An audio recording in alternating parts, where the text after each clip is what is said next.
ensuite les périodes de crise qui se sont succédées après 14 et malheureusement comme beaucoup d'entreprises textiles, l'usine Seydoux n'a pas pu continuer à assurer son développement et c'est ce qui a causé sa disparition.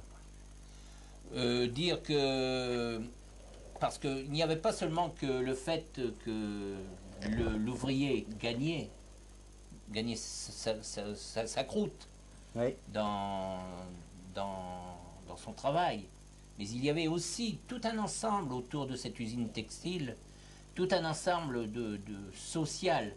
Il y a eu des crèches, il y a eu des écoles, il y a eu l'hôpital Paturle, qui a été créé par justement la famille Paturle, le premier fabricant, le premier créateur de l'usine Seydoux. Et tout cela a marqué donc profondément le Cateau sur le plan social et sur le plan humain. Bien. Merci Paul. Nous aurons l'occasion de reparler de l'histoire textile au Cateau, parce que la vie du Cateau et l'histoire textile du textile oui, vont de pair. Hein. Absolument. On reprendra le sujet. Il y a eu beaucoup d'autres établissements textiles dont il faudrait parler.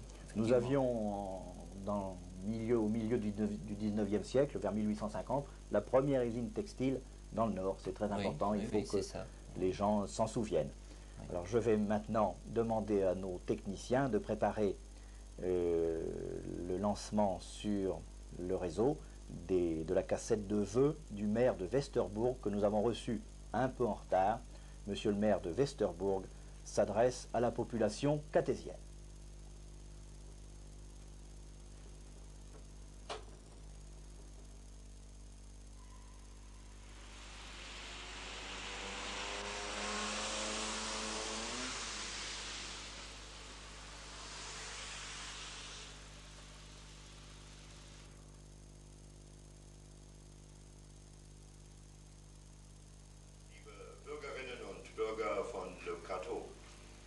Chers citoyens et citoyennes du Cateau, je suis heureux de pouvoir parler à vous à cette occasion.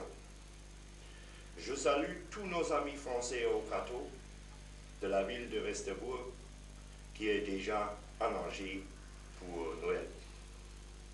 L'année passée, beaucoup de contacts amicaux entre les citoyens du Cateau et de Westerbourg se sont établis.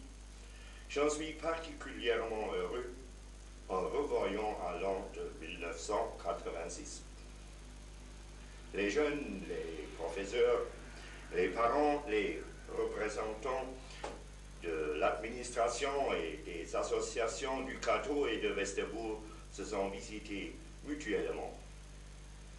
De cette visite, des amitiés ont évolué, les liens entre le Cateau et Westerbourg sont devenus plus intimes.